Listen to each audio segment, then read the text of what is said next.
Bon, maintenant, on va s'attaquer à un sujet qu'on avait laissé de côté depuis beaucoup trop longtemps. Ouais. La porte d'entrée.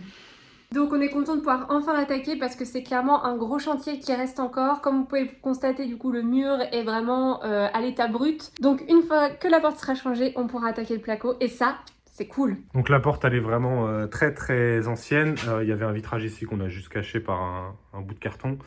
Elle est quand même assez lourde, hein, globalement, la porte. Donc je pense que c'est du bois massif, tout simplement. Du coup, de l'autre côté, bon bah c'est pareil, hein, c'est juste une porte en bois avec un vitrage. Donc le cadre de porte, il est là. La porte, elle est cachée par là-bas. Donc en fait, on a acheté une porte et un cadre qui se mettent normalement en feuillure. Et au final, après réflexion, on va le poser plutôt en applique, enfin si on y arrive. Donc si j'avais su, je l'aurais pris un petit peu plus grande pour que voilà, au final on aurait pu gagner un peu de place vu qu'on la pose en applique. Tant pis. Donc cette porte on l'a pris chez A2 Design, donc notre partenaire chez qui on a pris tous les portes aussi intérieures. Bon, ça risque d'être de l'improvisation, du bricolage, mais l'important c'est que ça soit bien solide et hermétique en termes de bruit et de thermique. Donc en bref, on démarre ça. L'objectif c'est que ce soir on puisse fermer la porte. On lui dit au revoir.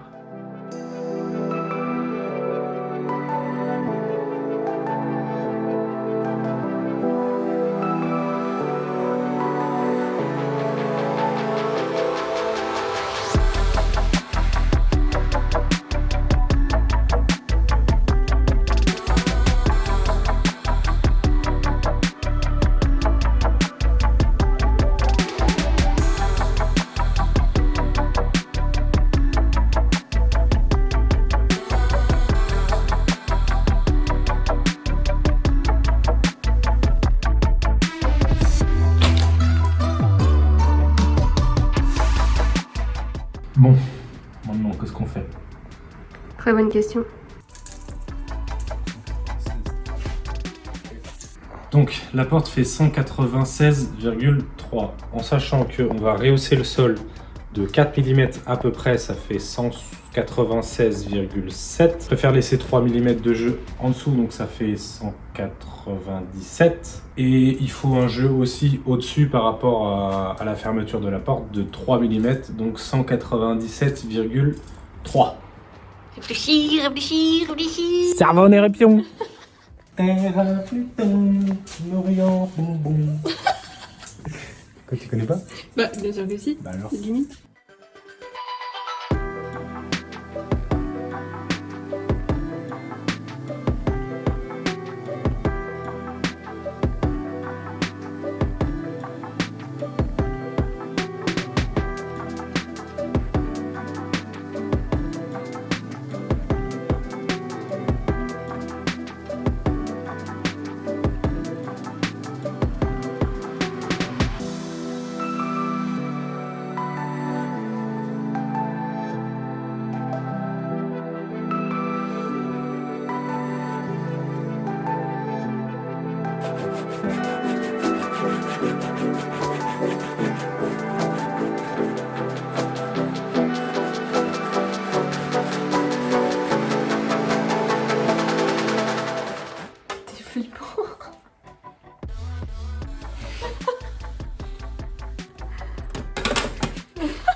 En vrai, je suis super content. La pose de la porte s'est très bien passée. Donc, comme dit, à la base, on voulait la mettre en feuillure. Au final, on l'a posée en applique. Et franchement, c'est parfait comme ça. J'ai renforcé un peu ce matin les fixations pour que ça soit chevillé quand même dans le mur en brique également. Bon, après, l'ancien cadre en bois, il est tellement bien fixé qu'il bougera jamais, mais bon. Donc, vous l'avez vu sur la porte, on a rajouté l'ensemble de poignées de la marque Bricard. Et je crois que la serrure, c'est une Bricard aussi. Le Judas, je sais même pas où je l'ai acheté. Amazon ou Leroy Merlin, l'un des deux, je sais plus. Et je sais pas si vous allez bien voir, mais on a un joint automatique sous la porte. Donc dès qu'elle se claque, en fait, il y a le joint qui descend. Donc aujourd'hui, il touche pas le sol, mais une fois qu'il y aura le sol fini, donc les lames de PVC, ça touchera bien les lames. Et on hésite à rajouter une petite butée en bas, en bois, dehors en fait, pour qu'il y ait vraiment un joint qui vienne complètement contre la porte. On verra à l'usage. Donc là, il nous reste une finition à faire à l'extérieur, ici. Bon, bien sûr, peindre la porte aussi. Donc je pense qu'en vrai, on va mettre un quart de rond ou quelque chose comme ça qui aille ici. Enfin bref, des petits détails, mais vraiment, c'est pas grand-chose. Maintenant, on va pouvoir attaquer le raillage de l'entrée parce qu'il nous reste 2 ou 3 plaques de placo que j'en ai marre de voir depuis plusieurs mois. Et là, on va enfin pouvoir les poser. C'est parti!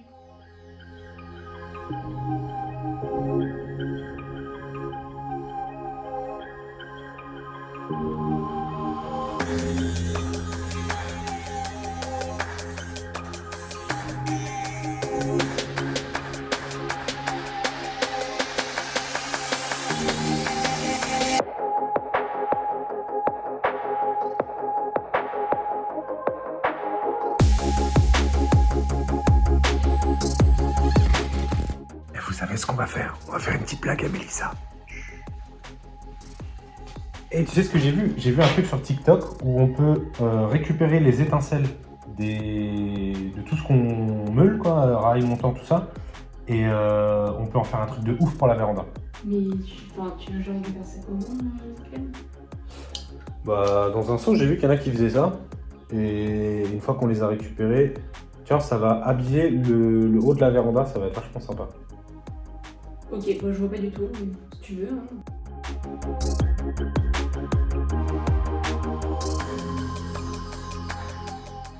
C'est chaud, mais il y a rien. Quoi? Mais il y a rien. T'es sûr? Regarde bien au fond. Qu'est-ce que t'as fait? Non, mais là, tu vas en faire un truc de ouf, hein. Mais t'es con, là. Expliquez-lui dans les commentaires à quoi ça sert les étincelles. Je suis la dinde de la part.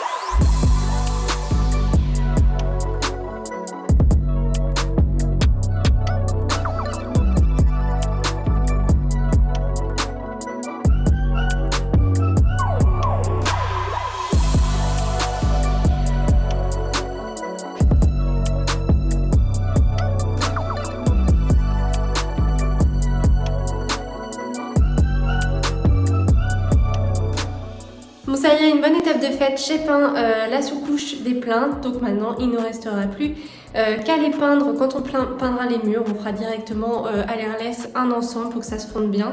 Je pense que ça va être plutôt pas mal.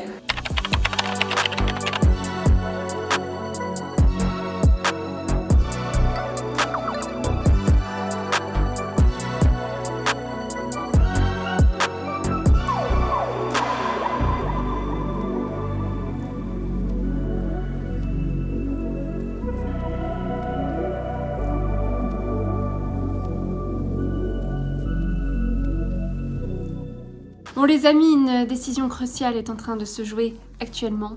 Nous avons élu la shortlist du gazon synthétique. Nous avons les 2 finalistes. Mon paradis.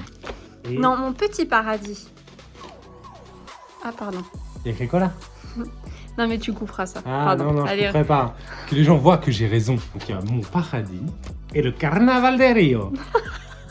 Ouais voilà, on hésite un peu, sachant que les deux sont ultra doux. En vrai, il y en avait au moins une dizaine, mais il y en a qu'on a éliminé assez facilement et après, c'est super dur. Non, mais ce qu'il faut dire aussi, c'est qu'on a quand même demandé à nos amis de nous aider à choisir. Donc on était 4 dans la véranda à caresser le gazon, à fermer les yeux. Voilà, Clem s'est même fait caresser les cheveux. Bref, on vous passe les détails. Donc en vrai, je pense que notre choix va surtout se porter sur Mon Petit Paradis. C'est mon paradis, pas mon petit paradis. Parce que le paradis, il est grand avec du gazon synthétique. Pourquoi on prend du gazon synthétique déjà ? Parce que c'est trop bien le gazon synthétique. Donc on a reçu maintes et maintes fois la question sur Instagram depuis qu'on a commencé à en parler avec la réception des échantillons. Donc on a commandé ces échantillons sur gazonsynthétique.net. Et ce qui est plutôt cool, c'est qu'on a tout un manuel aussi avec pour l'entretien, pour nous aider à choisir en quoi consistent les différentes spécificités de chaque modèle. Donc ça, c'est plutôt cool. Et du coup, comme on vous l'avait dit, on a commandé simplement les échantillons comme n'importe qui sur Internet. Ensuite, on a tout simplement contacté la société gazonsynthétique.net, savoir si ça les intéressait de participer au projet. Donc chose à laquelle ils ont répondu très favorablement. Donc on est super content de pouvoir bénéficier de ce partenariat-là avec gazonsynthétique.net. En fait, on voulait attendre de voir la qualité avant de proposer un partenariat parce que voilà, on veut pas des partenariats pour tout et n'importe quoi non plus. On veut que ça reste des choses de qualité et là, sincèrement, c'est du très très beau gazon synthétique. Donc il y a différentes largeurs, différentes longueurs de brins, il y a aussi des brins verts, des brins un peu jaunes, donc ça représente vraiment comme un gazon classique. Et ce qui est plutôt sympa aussi, c'est que sur le site, ils proposent tout un tas d'autres produits, notamment les murs et plafonds végétaux, et c'est clairement canon. Ils nous ont proposé du coup aussi pour le plafond de la véranda, le seul souci c'est qu'il faut bien avoir à l'esprit que les murs et plafonds végétaux qu'ils proposent, ce sont des murs et des plafonds opaques, et nous, on pouvait pas se le permettre dans la véranda. Donc voilà, mais sinon on aurait clairement craqué parce que on est fan de ce genre de produits. Donc voilà, si jamais ça vous intéresse, on vous met le lien dans la barre d'infos, dans la description, et n'hésitez pas à aller faire un tour, ils sont vraiment vraiment top. Et du coup, ce qu'on a fait, c'est qu'on a commandé tout simplement, juste pour ceux que ça intéresse, des échantillons. Je crois qu'il y en avait pour 10 €, quelque chose comme ça, le lot d'échantillons. Et ensuite, si on commande chez eux, c'est tout simplement remboursé sur le rouleau de gazon qu'on prend. Donc franchement, il ne faut pas hésiter à prendre des échantillons. Carrément. Ça vaut le coup. Donc dernière petite précision, donc là on va commander le gazon synthétique qu'on a choisi, donc mon paradis et pas mon petit paradis. Et on l'installera, mais pas tout de suite parce que on veut vraiment finir les travaux avant, pas qu'on le salisse. De toute façon, on va remarcher dans la véranda, il y a encore des choses à faire. Donc on le mettra vraiment à la toute fin, c'est très très simple à mettre. Il faudra patienter un petit peu. C'est ça.